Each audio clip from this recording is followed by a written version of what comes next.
आज हमारा टॉपिक है third number tissue, muscular tissue, यानी कि मसल टिश्यू भी हम लोग इसको कह सकते हैं। इसके पहले वाले क्लास में जो कुछ भी हम लोगों ने पढ़ा, क्या उसमें कोई दिक्कत? चले, कोई दिक्कत नहीं है। तो आज हम लोग अपना थर्ड टाइप डिस्कस करेंगे एनिमल टिश्यू का, वो है हमारा मस्कुलर टिश्यू। देखा जाए, सबसे पहला बात इसमें कहा गया है पहले पॉइंट में, muscular tissues are elongated. Elongated का मतलब होता है लॉन्ग, ठीक है, and large size, so they are also called muscle fibres. देखिए, मसल टिश्यू जो है ना, वो लंबा होने की वजह से और थोड़ा सा बड़ा होने की वजह से भी इसको हम लोग मसल फाइबर कहते हैं। अच्छा, फाइबर क्यों कहते हैं? फाइबर का मतलब एक तरीके से क्या समझते हैं आप? फाइबर का सिंपल सा मतलब समझिए, थोड़ा सा जो लंबा हो, बड़ा हो देखने में, उसी को हम लोग फाइबर कह देंगे। तो ये हमारा हो गया मसल फाइबर, सिंपल सी बात है।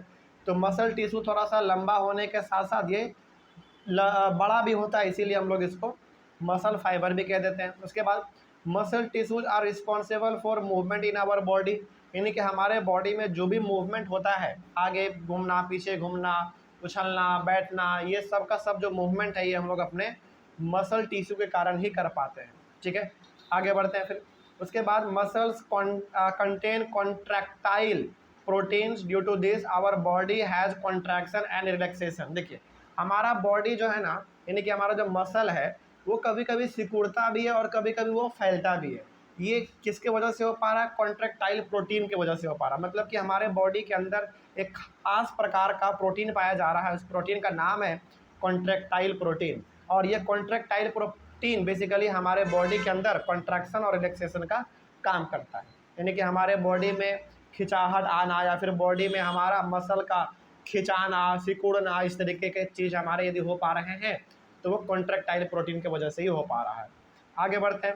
There are 3 types of muscular tissue. अब हमारे यहाँ पे मस्कुलर टिश्यू 3 प्रकार के हैं। पहला है स्ट्रेटेड मसल्स, दूसरा है स्मूथ मसल, और तीसरा है हमारा कार्डियक मसल। चलिए, अब इन तीनों के बारे में एक एक करके हम लोग डिस्कस कर लेते हैं। सबसे पहले पढ़ेंगे हम लोग स्ट्रेटेड मसल के बारे में। देखिए, स्ट्रेटेड मसल्स बोले, या फिर वॉलेंट्री मसल्स बोले, या फिर स्केलेटल मसल बोले, तीनों का मतलब आप सेम समझिएगा, ठीक है ना। ये यहाँ पे हमने तीनों वर्ड इसलिए लिख दिया है क्योंकि आपके बुक में जब आप पढ़ेंगे तो अलग अलग टर्म आपको मिलेगा और आप परेशान हो जाएंगे। इसीलिए हमने यहाँ पे कह दिया है कि यदि इन तीनों में से कोई भी वर्ड आपको दिख जाए तो समझ जाइएगा वो एक ही चीज़ का बात कर रहा है, वो हमारा है स्ट्रेटेड मसल्स। इसके बारे में क्या लिखा हुआ देखिए, इट इज़ लॉन्ग, लंबा होता है, पहला बात। सिलेंड्रिकल, सिलेंड्रिकल मतलब थोड़ा सा गोल होगा, जैसा आपके घर में सिलेंडर आता है गोल, उस प्रकार का होगा। अनब्रांच्ड, अनब्रांच का मतलब क्या हो गया? ब्रांच का मतलब जिसके अलग अलग ब्रांच हो, अनब्रांच का मतलब जिसमें अलग अलग ब्रांच ना हो। तो इसमें अलग अलग ब्रांच भी नहीं होंगे, मतलब कि ज़्यादा फैला हुआ नहीं होगा। और तीसरा मल्टी न्यूक्लिएट, मल्टी न्यूक्लिएट का मतलब होता है जिसमें न्यूक्लियस एक से ज़्यादा हो। तो ये सारा का सारा खूबी है स्ट्रेटेड मसल्स का, या फिर वॉलेंट्री मसल्स का, या फिर आप स्केलेटल मसल भी कह सकते हैं। तो ये हमारा पहला बात, लंबा होता है, सिलेंड्रिकल यानी कि गोल होता है। दूसरा बात, ये ज़्यादा फैला हुआ नहीं होता है, यानी कि ज़्यादा ये अनब्रांच्ड, अनब्रांच का मतलब हो गया जिसमें ज़्यादा आपको फैला हुआ ये नज़र नहीं आएगा। दूसरा, इसके पास न्यूक्लियस एक से ज़्यादा होते हैं। ठीक है, आगे। Striated muscles are called voluntary muscles because it can move according to our wish, example limbs. Striated muscles को हम लोग वॉलेंट्री मसल क्यों कहते हैं? इसलिए कहते हैं क्योंकि ये मसल्स हमारे विश पे काम करता है, यानी कि जैसा जैसा हम चाहते हैं वैसा वैसा ये काम करता है। हमारा एग्जाम्पल है लिम्स। लिम्स का मतलब, चलो लिम्स आप छोड़ दो, आप सिंपल सा आप यहाँ पे बताइए, आपका पैर उठता है चलने के लिए, क्या अपने आप उठता है? नहीं, आपका ब्रेन उसको इंस्ट्रक्शन देता है कि भाई अब चलना है तो अपना पैर आगे बढ़ाओ, तो वो काम करता है। उसी प्रकार से मान लीजिए किसी को झापड़ मारना हो, किसी को थप्पड़ मारना हो, क्या अपने आप थप्पड़ लगता है? नहीं, आपका वो माइंड उसको बोलता है कि हाँ इसको थप्पड़ मारो, तब लगता है। तो सिंपल सा मतलब है, जो मसल्स हमारे ऑर्डर पे काम करे, हमने कहा वो कर दे, इस प्रकार के मसल्स को हम लोग वॉलेंट्री मसल्स कहते हैं। जो हमारे विश के ऊपर काम करे, मतलब कि हमारे इच्छाओं पे काम करे। हम बोल रहे हैं चलो तो चलो, हम बोल रहे हैं इसको झापड़ मारो तो मारो, है ना। तो सिंपल सा बात है यहाँ पे कि जो मसल्स हमारे बातों पे काम करता है, हमारे ऑर्डर पे काम करता है, जो हमने कहा वो करना पड़ेगा उसको, इस प्रकार के मसल को हम लोग वॉलेंट्री मसल्स कहते हैं। ठीक है, आगे बढ़ते हैं फिर। एग्जाम्पल में यहाँ पे लिम्स दिया गया है, आप एग्जाम्पल में यहाँ पे आप बहुत सारा भी दे सकते हैं। ठीक है, आगे बढ़ते हैं फिर। Striated muscles are called skeletal muscles, इसको हम लोग स्केलेटल मसल भी कहते हैं। क्यों कहते हैं? Because it is attached to bones and help in body movement. क्यों कहते हैं? क्योंकि ये हमारा मसल्स हमारे बोन से कनेक्टेड रहता है, अटैच रहता है, इसीलिए हम लोग इसको स्केलेटल मसल भी कह देते हैं। तो तीनों का तीनों यहाँ पे आपको समझ में आ गया कि स्टेटेड मसल क्यों कहते हैं, वॉलंटरी मसल क्यों कहते हैं और स्केलेटल मसल क्यों कहते हैं। ओके, इसमें कोई दिक्कत नहीं है। चलिए अब आगे बढ़ जाते हैं हम लोग थोड़ा सा। दूसरे नंबर पे आ जाइए। दूसरा नंबर है हमारा स्मूथ मसल्स। स्मूथ मसल्स को आप इनवॉलंटरी मसल्स भी कह सकते हैं या फिर आप इसको अनस्ट्रेटेड मसल भी कह सकते हैं। देखा जाए इसमें क्या क्या लिखा गया है। सबसे पहला है इसमें, smooth bones are called involuntary muscles because it cannot move according to our wish, it moves automatically. Example है हमारा alimentary canal, blood vessels, iris, ureters and bronchi. अब देखिए यहाँ पे क्या बात कहा जा रहा है, स्मूथ मसल्स को हम लोग इनवॉलंटरी मसल भी कहते हैं। क्यों? क्योंकि ये हमारे विश के ऊपर काम नहीं करता, इसको अपना काम अपने से करना पड़ता है। आप इसको इंस्ट्रक्शन दीजिए या फिर ना दीजिए, ये अपना काम चुपचाप करता रहेगा, इसी को हम लोग कहते हैं इनवॉलंटरी मसल। तो इनवॉलंटरी मसल का मतलब हो गया जो अपने आप काम करे, हमको इंस्ट्रक्शन देने की ज़रूरत ना पड़े, वो अपना काम अपने से करते रहे, तो इस प्रकार के मसल्स को हम लोग इनवॉलंटरी मसल कहते हैं। एग्जाम्पल देखिए, एलिमेंट्री कैनाल। एलिमेंट्री कैनाल का मतलब क्या हो गया? आपका डाइजेस्टिव सिस्टम बेसिकली आप कह सकते हैं यहाँ पे। तो क्या वो अपने आप काम करता है या फिर आप उसको काम करने के लिए कहते हो? डाइजेस्टिव सिस्टम को अपने आप काम करता है। उसी प्रकार से हमारा ब्लड वेसल्स हो गया, आइरिस मतलब जो आँख में हमारा जो गोल गोल आपको दिख रहा है काला वाला, वो हमारा हो गया। और उसके बाद यूरेटर हो गया, ब्रोंकाई हो गया, ये सब का सब हमारे बॉडी में ऐसे पार्ट हैं जो अपने आप काम करता है, इसको किसी प्रकार का इंस्ट्रक्शन का ज़रूरत नहीं है, ये अपने आप काम करेगा। तो ये हमारा हो गया इनवॉलंटरी मसल्स। आगे बढ़ते हैं फिर। Smooth muscles are called unstriated muscles, इसको हम लोग अनस्ट्रेटेड मसल भी कहते हैं। क्यों? Because it is long with spindle shape and uninucleate. क्यों कहते हैं? क्योंकि पहला बात ये लंबा होता है, दूसरा बात ये स्पिंडल शेप का होता है। स्पिंडल शेप का मतलब हो गया थोड़ा सा गोल टाइप का। आप अपने बुक में देखेंगे तो आपको वहाँ पर डायग्राम दिखेगा कि आखिर स्पिंडल शेप हमारा कैसा होता है, इसलिए हमने कहा कि एनसीईआरटी बुक भी आप अपने सामने खोल के रखिए। स्पिंडल शेप का होता है। और तीसरा बात सबसे इम्पॉर्टेंट, स्मूथ मसल्स में न्यूक्लियस एक ही होता है, याद रखिएगा इस बात को। ये यूनि न्यूक्लिएट होता है, मतलब कि न्यूक्लियस कितने होंगे इसमें? एक होंगे। मल्टी न्यूक्लिएट का मतलब एक से ज़्यादा न्यूक्लियस, यूनि न्यूक्लिएट का मतलब एक ही न्यूक्लियस। ठीक है, चलिए आगे बढ़ते हैं। तो ये बात हो गया हमारा स्मूथ मसल्स के बारे में। एक लास्ट हमारा मसल टाइप इसमें बच रहा है, कौन? Cardiac muscle. ठीक है, इसके बारे में भी देख लेते हैं क्या है। देखिए कार्डियक मसल में है, cardiac muscles are involuntary muscles, ये हमारा इनवॉलंटरी मसल्स है। इनवॉलंटरी मसल्स का मतलब वही हो गया कि इसको किसी प्रकार के इंस्ट्रक्शन का ज़रूरत नहीं है, ये अपना काम अपने से करता रहेगा। ठीक है, it is found only in the wall of heart, ये कहाँ पे पाए जाएंगे? केवल और केवल आपके हार्ट के दीवारों में पाए जाएंगे। मतलब कि आपका जो हार्ट है उसके चारों तरफ जो दीवार बना हुआ है जिससे आपका हार्ट घिरा हुआ है, उस वहीं पे आपको केवल कार्डियक मसल देखने को मिलता है। अच्छा, कार्डियक मसल कहा गया है कि ये इनवॉलंटरी मसल्स है और ये कहाँ पे पाया जा रहा है? हार्ट के वॉल में पाया जा रहा है। तो क्या हार्ट भी अपने आप काम करता है या फिर हम उसको इंस्ट्रक्शन देते हैं?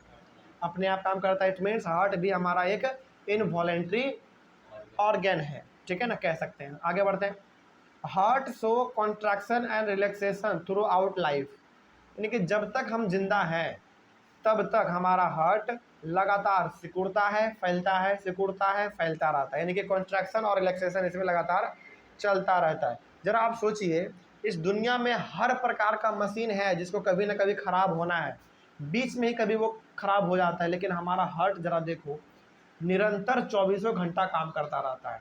मतलब कि हमारे बॉडी में हमारा हार्ट जो है, हमारा ब्रेन भी कुछ समय के लिए शांत होता है जब हम लोग सो जाते हैं, लेकिन हमारा हार्ट ऐसा ऑर्गन है जो कभी भी शांत नहीं होता।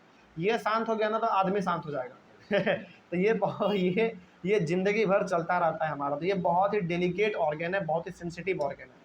आगे बढ़ते हैं फिर। कार्डियक मसल्स आर सिलेंड्रिकल, ये सिलेंड्रिकल होते हैं, मतलब कि थोड़ा सा गोल आपको देखने को लगेगा। ये ब्रांच्ड है, ब्रांच का मतलब है कि थोड़ा सा ये फैला हुआ हो, अलग अलग ब्रांच में फैले होंगे। और तीसरा बात है यूनि न्यूक्लिएट, यानी कि इसमें भी न्यूक्लियस एक ही होंगे। तो ये भी बात हो गया हमारा कंप्लीट कार्डियक मसल्स के बारे में। अब हमारा इसमें लास्ट एक बच रहा है हमारा एनिमल टिश्यू, लास्ट हमारा नर्वस टिश्यू। और नर्वस टिश्यू में ना सबसे इम्पॉर्टेंट हम लोगों को पढ़ना होता है न्यूरॉन के बारे में, यानी कि नर्व सेल के बारे में। आप नर्व सेल बोलिए या फिर आप न्यूरॉन बोलिए, दोनों का मतलब सेम होता है। और न्यूरॉन का बहुत अच्छा डायग्राम आपके बुक में दिया गया है, देखते रहिए उसको आप ध्यान से। आप न्यूरॉन को देखिए तभी आपको ये नर्वस सिस्टम समझ में आ पाएगा। देखते हैं क्या कि नर्वस सिस्टम में क्या बात कहा गया है। नर्वस सिस्टम में कहा गया है, सॉरी नर्वस सिस्टम नहीं, नर्वस टिश्यू में कहा गया है the cells of nervous tissue are highly specialised. मतलब ये हो गया कि नर्वस टिश्यू में जो सेल प्रेजेंट हैं, नर्वस टिश्यू में जो हमारे सेल प्रेजेंट है, क्योंकि हमारा टिश्यू किससे मिलकर बना हुआ है, सेल से मिलकर बना हुआ है। तो नर्वस टिश्यू का जो सेल है वो बहुत ही हाईली स्पेशलाइज्ड है। हाईली स्पेशलाइज्ड का मतलब है वो हर तरीके से परिपूर्ण है, उसको किसी भी चीज़ की कमी उसके पास नहीं है। हाईली स्पेशलाइज्ड का मतलब ये है। आगे, the cells of this tissue are called nerve cells और न्यूरॉन। इसका मतलब हो गया कि नर्वस टिश्यू जो हमारे सेल से मिलके बने हुए हैं उस सेल का नाम क्या है, नर्व सेल, या फिर आप कह सकते हैं इसको न्यूरॉन। तो ये नर्व सेल और ये न्यूरॉन इतना स्पेशलाइज्ड है, इतना स्पेशलाइज्ड है कि इसको किसी भी चीज़ का ज़रूरत अलग से नहीं पड़ता है। मतलब कि हर चीज़ में अपने आप को सक्षम दिखाता है, परिपूर्ण है ये, ठीक है ना। और ये हाईली स्पेशलाइज्ड इसलिए है क्योंकि हमारे बॉडी में जो भी इंफॉर्मेशन पहुंचाने का काम है ब्रेन तक, वो यही करता है। नर्व सेल या फिर आप जिसको न्यूरॉन जो कहते हैं, यही हमारा मैसेज पहुंचाने का काम ब्रेन तक करता है। और ब्रेन फिर हमारा इंटरप्रेट करता है उसको, ठीक है ना। क्या एक्शन लेना है नहीं लेना है वो हमारा फिर ब्रेन उसको सोचता है। चलिए आगे बढ़ते हैं। तो यहाँ से आपका मालूम चल गया कि जो हमारा नर्वस टिश्यू है वो नर्व सेल से मिलके बना हुआ है, और नर्व सेल को आप किस नाम से जानते हैं, न्यूरॉन के नाम से जानते हैं, ठीक है। आगे, nervous tissue transmits messages very fast from one place to another place within the body. ये नर्वस टिश्यू क्या करता है, नर्वस टिश्यू आपके बॉडी के अलग अलग पार्ट से मैसेज को कैरी करके ब्रेन तक पहुंचाता है, और फिर आपका ब्रेन उसके प्रति इंटरप्रेट करता है। जैसे मान लीजिए, सपोज कीजिए आप क्या कर रहे हो, आपके सामने ना एग्जाम्पल बता रहे हैं आपको। एग्जाम्पल के तौर पे मान लीजिए कि आपके बगल में ना एक बहुत ही गर्म प्लेट रखा हुआ है, ठीक है, बहुत ही गर्म प्लेट रखा हुआ है। आपने गलती से उस गर्म प्लेट को टच कर लिया। आप क्या करते हैं, उस गर्म प्लेट को छुए रहते हैं या फिर तुरंत हाथ हटाते हैं, तुरंत हाथ हटाते हैं। इसका मतलब है कि वो गर्म है प्लेट, ये मैसेज पहुंचाने का आपके ब्रेन तक काम किसने किया, नर्व टिश्यू ने किया, यानी कि नर्वस टिश्यू ने किया। और तुरंत आपका ब्रेन उसको क्या कह दिया कि भाई गर्म है, अपना हाथ वहाँ से हटा लो। इसका मतलब हो गया कि हमारे बॉडी में अलग अलग प्रकार के मैसेज को पहुँचाने का ब्रेन तक काम है नर्वस टिश्यू का, ठीक है। आगे बढ़ते हैं, और फिर हमारा ब्रेन उसके प्रति एक्शन लेता है, ठीक है। आगे, the brain, spinal cord and nerves are all composed of the nervous tissue. तो हमारा ब्रेन हो गया, स्पाइनल कॉर्ड हो गया, या फिर हमारा नर्व्स हो गया, ये सब का सब हमारा नर्वस टिश्यू से ही मिल के बना हुआ है। आगे बढ़ते हैं फिर, the neuron consist cell body, nucleus, cytoplasm, dendrite, axon and nerve ending. आप आपके डायग्राम, आपके बुक में जो डायग्राम दिया गया है न्यूरॉन का, उसमें आप देखिए न्यूरॉन के पास 5-6 प्रकार के बॉडी पार्ट है। जैसे उसके पास सेल बॉडी है, आप उसमें देखिए तो वहाँ पे डायग्राम में पॉइंट करके दिया गया है। न्यूरॉन में सेल बॉडी है उसके पास, न्यूक्लियस भी उसके पास, साइटोप्लाज्म है, डेंड्राइट है, एक्सॉन है और नर्व एंडिंग है। ये सब का सब बॉडी पार्ट है हमारे एक नर्व सेल का, या फिर आप उसको न्यूरॉन भी कह सकते हैं, ठीक है। आगे बढ़ते हैं, a neuron may be a metre long. सोचो, यानी कि ये न्यूरॉन जो है ना, ये एक सिंगल सेल है, याद रखिएगा इस बात को। न्यूरॉन एक सिंगल सेल है, लेकिन इतना बड़ा है कि ये कभी कभी आपके बॉडी में 1 मीटर तक का भी हो सकता है, और होता भी है। अब जरा सोचिए, जिस सेल को हम माइक्रोस्कोप से देखते हैं वहीं पे हमारे बॉडी में एक ऐसा भी सेल है जो मीटर तक लंबा है, वो हमारा है नर्व सेल, यानी कि न्यूरॉन, ठीक है। तो इस हिसाब से हमारा न्यूरॉन क्या होना चाहिए, ह्यूमन बॉडी का सबसे बड़ा सेल होना चाहिए। तो वही लास्ट पॉइंट में लिखा गया है कि neuron is the largest cell of human body. तो ह्यूमन बॉडी का सबसे बड़ा सेल हमारा कौन है, न्यूरॉन है। अब आपसे कोई दीदी पूछे कि ह्यूमन बॉडी का सबसे बड़ा सेल कौन है, न्यूरॉन। कितना बड़ा हो सकता है, तो 1 मीटर तक भी हो सकता है। कभी कभी 1 मीटर, कभी कभी 1 मीटर से थोड़ा सा बेसी या फिर कम भी चलेगा। ठीक है, तो इस तरीके से हमने नर्वस टिश्यू के बारे में समझा। देखिए नर्वस टिश्यू के बारे में यदि आपको उतना याद ना रहे ना, तो सिंपली आप यहाँ पे याद रखिएगा कि नर्वस टिश्यू है, किससे मिलके बने होंगे, सेल से मिलके बने होंगे, और उस सेल का नाम क्या है, नर्व सेल, या फिर आप उसको न्यूरॉन भी कह सकते हैं। और न्यूरॉन करता क्या है, बेसिकली मैसेज ट्रांसफर करने का काम करता है हमारे ब्रेन तक। ठीक है, और फिर हमारा ब्रेन उसको ट्रांसमिट करता है, इंटरप्रेट करता है कि भाई क्या एक्शन लेना है, नहीं लेना है। और न्यूरॉन के पास 5-6 प्रकार के अपना उसके पास बॉडी पार्ट होता है। सेल बॉडी होता है, न्यूक्लियस है, साइटोप्लाज्म है, डेंड्राइट है, एक्सोन है, और हमारा एक नर्व एंडिंग है। और ये न्यूरॉन हमारा बॉडी, ह्यूमन बॉडी का सबसे बड़ा सेल है, ये 1 मीटर तक का भी हो सकता है। तो इस तरीके से हमारा ये नर्वस टिश्यू भी खत्म होता है, और इसी के साथ हमारा ये चैप्टर भी कम्प्लीटली खत्म होता है। कोई दिक्कत इस चैप्टर में रहा? चलिए, तो इसी टॉपिक के साथ और इसी क्लास के साथ हम लोग अपने चैप्टर को ख़त्म करेंगे। ऑनलाइन वाले बच्चे, आप लोगों को चैप्टर में कहीं पे कोई डाउट रहा होगा तो आप लोग एक बार कमेंट कीजिएगा। मिलेंगे हम लोग अपने अगले वाले क्लास में एक नए चैप्टर के साथ और एक नई शुरुआत के साथ। तब तक के लिए थैंक यू वेरी मच, और हाँ, रिवाइज करते रहिएगा। चलिए मिलते हैं अगले वाले क्लास में। Thank you very much and have a nice day.